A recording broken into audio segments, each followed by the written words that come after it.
360,000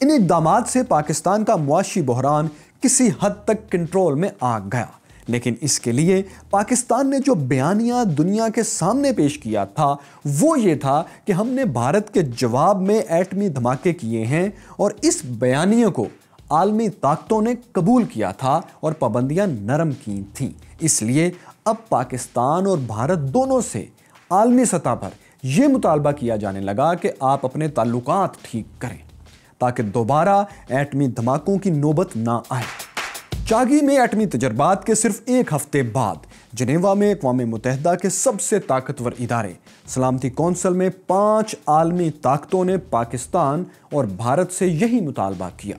اس کے علاوہ چین، روس اور امریکہ بھی دونوں ممالک پر مسئلہ کشمیر حل کرنے کے لیے مذاکرات کے آغاز کے لیے زور دے رہے تھے۔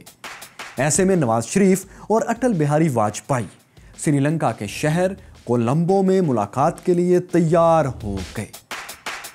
یہ ایک بہت بڑا فیصلہ تھا، لیکن اس فیصلے میں ایک مسئلہ تھا، اور وہ یہ کہ وزیر اعظم نواز شریف نے یہ فیصلہ کرنے سے پہلے فوج سے مشورہ نہیں کیا تھا۔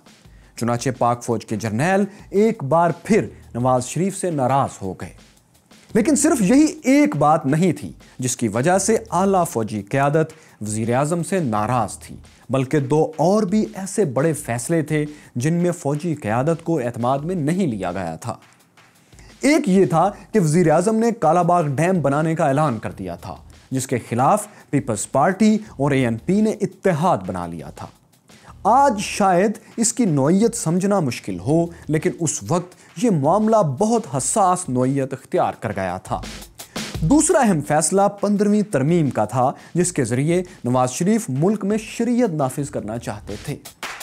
نماز کا نظام تو قائم بھی کر دیا گیا تھا، لیکن اس ترمیم کا ایک دوسرا پہلو یہ بھی تھا کہ اس کے بعد وزیر اعظم کے اختیارات میں ممکنہ طور پر بہت اضافہ ہو جاتا۔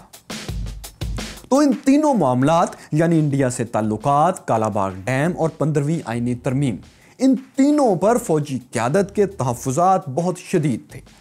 فوج نے ابتدا میں نواز شریف کے قریبی ساتھیوں کے ذریعے انہیں پیغام پہنچایا کہ وہ فوج کو اعتماد میں لیں، لیکن بقول کامران خان کابینہ کے اراکین جرنیلوں سے ملتے اور انہیں بتاتے کہ وہ وزیر اعظم سے کیا کہیں اور کیسے کہیں کہ نواز شریف تو ان سے مشورہ بھی نہیں کرتے۔ کامران خان کہتے ہیں کہ کور کمانڈرز اجلاس میں وزیر اعظم کے فیصلوں پر شدید تحفظات کا اظہار ہوا۔ آرمی چیف جنرل جہانگیر کرامت پر کور کمانڈرز کا دباؤ تھا کہ حکومت سے نیشنل سیکیورٹی کونسل منظور کروائی جائے، یعنی ایک ایسا نیا ادارہ قائم کیا جائے جہاں فوج اور سیاسی قیادت ایک ساتھ بیٹھ کر ملک کے اہم ترین معاملات پر مشترکہ فیصلے کریں۔ یہی وہ کونسل تھی جسے نگران دور میں قائم کیا گیا تھا، اور اس کی کہانی ہم آپ کو دکھا چکے ہیں۔ کور کمانڈرز کے اجلاس کے چند گھنٹوں بعد 5 اکتوبر 1998 کو آرمی چیف نے نیول کالج لاہور میں ایک تقریب سے خطاب کرنا تھا۔ آپ اس سارے پس منظر کو ذہن میں رکھیں اور پھر دیکھیں کہ نیول کالج کی تقریب میں کیا ہوا۔ انہوں نے لاہور میں نیول کالج کے طلباء کے سامنے کھڑے ہو کر کہا کہ ملک کے اہم فیصلوں کے لیے ایک اعلیٰ سطح پر کونسل بنائی جانی چاہیے، جس میں باقی لوگوں کے ساتھ جوائنٹ چیف ہیڈ کوارٹر، وزارت دفاع اور مسلح افواج بھی شامل ہوں۔ جوانوں اور طلباء کے سامنے آرمی چیف نے کھل کر قومی پالیسیوں، اقتصادی صورتحال، دوسرے ممالک سے تعلقات، سندھ کے حالات اور چھوٹے صوبوں کے احساس محرومی پر بے لاگ تبصرے کیے۔ صرف یہی نہیں، وہ اور آگے بڑھے اور انہوں نے ملک کے ان اداروں کے بارے میں بھی اپنی رائے دینا شروع کر دی جو ان کے انڈر نہیں آتے تھے۔ انہوں نے کہا قومی اداروں کو ماہر قیادت کے سپرد کرنا چاہیے۔ اس سے تاثر یہ ملا کہ آرمی چیف سیاسی حکومت پر تنقید کر رہے ہیں اور اس کی کارکردگی سے خوش بھی نہیں ہیں۔ اس خبر نے ملک میں کوہرام مچا دیا۔ سابق آرمی چیف اسے حکومت کے لیے وارننگ کہہ رہے تھے اور اپوزیشن اس بیان پر خوش تھی، کیونکہ اپوزیشن کو لگتا تھا کہ اب فوج ان کے ساتھ کھڑی ہوگی اور نواز شریف کو اقتدار سے نکالنا آسان ہو جائے گا۔ ستم ظریفی دیکھیے کہ یہ نیشنل سیکیورٹی کونسل جس کی اب بینظیر بھٹو اپنے اتحادیوں سمیت حمایت کر رہی تھیں، اسی کونسل کی محترمہ بھٹو نے نگران دور میں مخالفت کی تھی، اور یہی نواز شریف جو آج وزیر اعظم بن کر نیشنل سیکیورٹی کونسل کی مخالفت کر رہے تھے، الیکشن سے پہلے اس کی حمایت کر رہے تھے، کیونکہ اس وقت انہیں بینظیر بھٹو کو شکست دینے کے لیے فوج کی حمایت کی ضرورت تھی۔ تو بہرحال اس خبر نے پورے ملک کا نظام اوپر نیچے کر دیا۔ ملک میں نئے نظام کی باتیں ہونے لگیں، لیکن حیرت انگیز طور پر حکومت خاموش تھی، اور نہ صرف خاموش تھی بلکہ حکومت نے آرمی چیف کی تقریر کے اس متنازع حصے کو بھی خاموش کر دیا، یعنی سرکاری ٹی وی اور ریڈیو پر نشر ہونے سے روک دیا۔ یہ سیاسی حکومت کی طرف سے فوج کے لیے پہلی بڑی سینسرشپ تھی۔ مری میں انگریز دور کا ایک گورنر ہاؤس ہے۔ اس گورنر ہاؤس میں اس بیان کے بعد نواز شریف اور آرمی چیف کی پہلی ملاقات ہوئی۔ نواز شریف آرمی چیف کو علیحدگی میں لے گئے اور کہا کہ آپ استعفیٰ دے دیں۔ یہ بہت ڈرامائی صورتحال تھی۔ پاکستان میں کسی آرمی چیف سے کبھی کسی وزیر اعظم نے استعفیٰ نہیں لیا تھا۔ صرف ریکارڈ کے لیے بتاتے چلیں کہ 1972 میں کمانڈر ان چیف جنرل گل حسن، جو پاک فوج کے آخری کمانڈر ان چیف تھے، ذوالفقار علی بھٹو کے زمانے میں ان کا کورٹ مارشل ہوا تھا۔ آخری اس لیے کہ ان کے بعد کمانڈر ان چیف کا عہدہ ہی ختم کر دیا گیا تھا اور اس کی جگہ آرمی چیف کا عہدہ تخلیق کیا گیا تھا۔ جنرل گل حسن کو نوکری سے برخاست کر دیا گیا تھا اور ان سے تمام اعزازات، مراعات اور پینشن کی سہولت تک واپس لے لی گئی تھی۔ لیکن یہ سب کچھ حمود الرحمان کمیشن رپورٹ کی فائنڈنگز اور اس کی کمپائلیشن کے درمیان ہوا تھا۔ کہتے ہیں جنرل گل حسن سے مصطفیٰ کھر نے بھٹو کے کہنے پر گن پوائنٹ پر استعفیٰ لیا تھا۔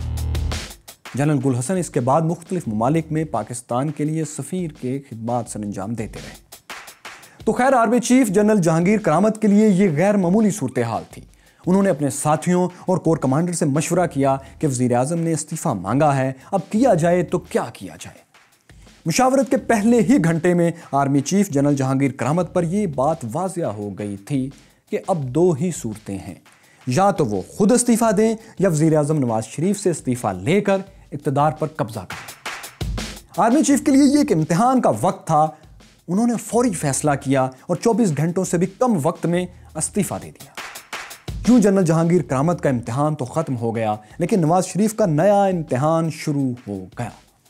اب وہ لمحہ تھا جب پاکستان میں 20 سال میں پہلی بار آرمی چیف کا انتخاب وزیر اعظم کو کرنا تھا۔ اس سے پہلے تک وزیر اعظم نہیں بلکہ طاقتور صدر ہی آرمی چیف کی تقرری کرتا تھا، اور یہ سلسلہ ضیاء الحق کے دور سے چلا آ رہا تھا۔ لیکن آئین میں 13ویں ترمیم کے بعد یہ اختیارات اب وزیر اعظم کے پاس تھے۔ اب نواز شریف کے سامنے 3 نام تھے جن میں سے کسی ایک کو آرمی چیف بنانا تھا۔ ایک تھے سینئر موسٹ لیفٹیننٹ جنرل علی کلی خان۔ یہ علی کلی خان وہی جرنیل ہیں جنہوں نے آپریشن خلافت کی سنسنی خیز واردات ایکسپوز کر کے پاک فوج اور بینظیر حکومت کو ایک بڑے سانحے سے بچایا تھا۔ دوسرے سینئر موسٹ جنرل تھے لیفٹیننٹ جنرل خالد نواز۔ یہ وہی جنرل تھے جو آزاد کشمیر کے زلزلے میں بہت زیادہ متحرک رہے اور لوگوں کی جانیں بچانے کا باعث بھی بنے۔ لیکن تیسرے نمبر پر اردو سپیکنگ، نئی دہلی میں پیدا ہونے والے، کراچی سے تعلق رکھنے والے مہاجر جرنیل لیفٹیننٹ جنرل پرویز مشرف تھے۔ یہاں نواز شریف کو 2 جگہوں سے مشورہ ملا۔ ایک سیکرٹری دفاع افتخار علی خان کی طرف سے، جنہوں نے لیفٹیننٹ جنرل علی کلی خان کے بارے میں اچھی رائے نہیں دی۔ یہ سیکرٹری دفاع جنرل افتخار، جنہوں نے علی کلی خان کے آرمی چیف بننے کی مخالفت کی تھی، چودھری نثار علی خان کے بھائی تھے۔ دوسرا مشورہ انٹیلیجنس ایجنسیوں کی طرف سے آیا، جس میں بتایا گیا کہ پرویز مشرف ایک گرم مزاج کے جلد باز انسان ہیں جو پاک فوج کی کمان کے لیے بالکل موزوں نہیں۔ لیکن ایک تیسرا شخص بھی تھا جس نے نواز شریف کو مشورہ دیا کہ پرویز مشرف ہی سب سے قابل جرنیل ہیں اور آپ کی حکومت کے لیے سب سے بے ضرر بھی۔ نواز شریف نے اس تیسرے شخص کی رائے مان لی اور سینئر 3 جرنیلوں کو چھوڑ کر تیسرے نمبر کے ایسے جرنل کو جس کے متعلق خفیہ ایجنسیوں کی رائے بھی اچھی نہیں تھی، انہیں آرمی چیف بنا دیا۔ ایک صحافی نے اس وقت وزیر اعظم نواز شریف سے سوال کیا کہ آپ نے سینئر جرنیلوں کو چھوڑ کر جونیئر جنرل کو آرمی چیف کیوں بنایا؟ تو نواز شریف نے کہا، میں اس سوال کا جواب دینا ضروری نہیں سمجھتا، اور تاریخ گواہ ہے کہ پھر نواز شریف کو آئندہ زندگی میں اسی سوال کا جواب بار بار دینا پڑا۔ یہ نواز شریف کی ایسی غلطی تھی جسے وہ آج بھی تسلیم کرتے ہیں اور کہتے ہیں کہ انہیں لیفٹیننٹ جنرل علی کلی خان ہی کو آرمی چیف بنانا چاہیے تھا، لیکن جلد بازی میں غلط فیصلہ ہو گیا۔ علی کلی خان نے بعد میں پی ٹی آئی جوائن کر لی۔ اور کیا آپ جانتے ہیں کہ یہ تیسرا شخص کون تھا جس نے نواز شریف کو مشورہ دیا تھا کہ جنرل مشرف کو آرمی چیف بنائیں؟ یہ تھے حامد اصغر کدوئی۔ یہ وہی شخص تھے جو کبھی مہران بینک کے ڈائریکٹر تھے، وہی مہران بینک جس نے 1990 میں IGI کے لیے ISI کی طرف سے رقم فراہم کی تھی، اور یہ وہی حامد اصغر تھے جنہیں نواز شریف نے کینیا کا سفیر مقرر کیا، اور جب پرویز مشرف نے کو کیا تو انہوں نے بھی انہیں سفیر برقرار رکھا۔ تو یوں 8 اکتوبر کو جنرل مشرف نے بطور آرمی چیف پاک فوج کی کمان سنبھال لی۔ اب اس مہاجر جرنیل کو کمان سنبھالے 1 ہفتہ اور 3 دن ہوئے تھے کہ کراچی میں پاکستان کا مشہور ترین مہاجر گولیوں سے چھلنی کر دیا گیا۔ یہ 78 سالہ بوڑھا مہاجر حکیم سعید تھا جو پاکستان سے عشق کی خاطر اپنا سب کچھ دہلی میں چھوڑ کر پاکستان آ گیا تھا، یہاں تک کہ وہ اپنے بڑے بھائی کے سمجھانے پر بھی نہیں مانے تھے۔ حکیم محمد سعید سندھ کے سابق گورنر اور ہمدرد یونیورسٹی سمیت درجنوں اداروں کے بانی تھے۔ وہ بچوں کے لیے رسالے اور کتابیں چھاپتے، بڑوں کے لیے میگزین نکالتے، بیماریوں پر تحقیقات کرواتے اور غریبوں کا مفت علاج کرتے۔ وہ پاکستان کے چند غیر متنازع اور مقبول ترین لوگوں میں سے تھے۔ انہیں 18 اکتوبر کی صبح ان کے کلینک کے دروازے پر گولیاں مار کر شہید کر دیا گیا۔ وہ برسوں پہلے پاکستان کی سرزمین کو مدینہ جیسی ریاست سمجھ کر ہندوستان سے ہجرت کر کے آئے تھے۔ ان کی شہادت پر جاوید چودھری نے لکھا تھا کہ ان کا بھارت میں رہ جانے والا بھائی آج سوچتا ہوگا کہ حکیم سعید مدینے میں مارا گیا اور میں کربلا میں زندہ ہوں۔ نواز شریف نے اس قتل کا الزام MQM اور الطاف حسین پر لگایا۔ ممکن ہے ان کے پاس اس کی کوئی انٹیلیجنس اطلاع ہو، لیکن اس الزام کے بعد سندھ میں نون لیگ کا MQM سے اتحاد ٹوٹ گیا اور نواز شریف کو سندھ میں گورنر راج لگانا پڑا۔ صوبہ سرحد یعنی KPK میں بھی نون لیگ سے ANP ناراض تھی، کیونکہ نواز شریف ان کے مطالبے کہ صوبے کا نام پختونخوا رکھا جائے قبول نہیں کر رہے تھے۔ فوج جنرل جہانگیر کرامت کے استعفے اور نیشنل سیکیورٹی کونسل کی تشکیل نہ ہونے پر نواز شریف سے پہلے ہی ناراض تھی۔ قاضی حسین احمد جو کبھی نواز شریف کے اتحادی تھے، وہ بھی حکومت گرانے کے لیے سڑکوں پر تھے۔ بھٹو خاندان کے خلاف سیف الرحمان کے احتساب سیل نے درجنوں مقدمات قائم کر دیے تھے، جس کی وجہ سے وہ بھی نواز شریف سے شدید خفا تھے۔ یعنی اب وہ نواز شریف جو پاکستان کے سب سے طاقتور وزیر اعظم بن کر ابھرے تھے، سیاسی برادری میں تنہا ہو رہے تھے اور ان کا زوال شروع ہو چکا تھا۔ لیکن ہر حکمران کی طرح انہیں بھی اس وقت اس بات کا احساس نہیں تھا۔ عین انہی دنوں انہوں نے ایک اور بہت بڑا فیصلہ کیا۔ انہوں نے بھارتی وزیر اعظم اٹل بہاری واجپئی کو پاکستان آنے کی دعوت دے دی اور واجپئی نے یہ دعوت قبول کر لی۔ لیکن ایک بار پھر نواز شریف نے اس فیصلے سے پہلے فوج کی اعلیٰ قیادت کو اعتماد میں نہیں لیا تھا۔ اس فیصلے کے کیا نتائج نکلے؟ امریکہ نے سمندر سے 100 کروز میزائل فائر کیے جو سیکنڈز میں پاکستانی فضائی حدود میں داخل ہو گئے۔ پھر کیا ہوا؟ اور آزاد کشمیر کے پار ٹائیگر ہلز پر کچھ چرواہوں نے ایک منظر دیکھا کہ چند چاقو چوبند مسلح نوجوان یخ بستہ سردی میں پتھروں کا گھر بنا رہے ہیں۔ یہ ایک سنسنی خیز کہانی کی شروعات تھی۔ ٹائیگر ہلز سے جنم لینے والی اس داستان کی داستان بھی آپ کو دکھائیں گے، لیکن ہسٹری آف پاکستان کی اگلی قسط میں۔ اس قسط میں ہم نے آپ سے آپریشن خلافت کے بارے میں ذکر کیا۔ اگر آپریشن خلافت کی سنسنی خیز کہانی آپ نہیں جانتے تو یہاں کلک کیجیے۔ اور رشیا ایک ایسا ملک کیوں ہے کہ تمام دنیا کی فوج مل کر بھی اسے فتح نہیں کر سکتی، یہ جاننے کے لیے یہاں کلک کیجیے۔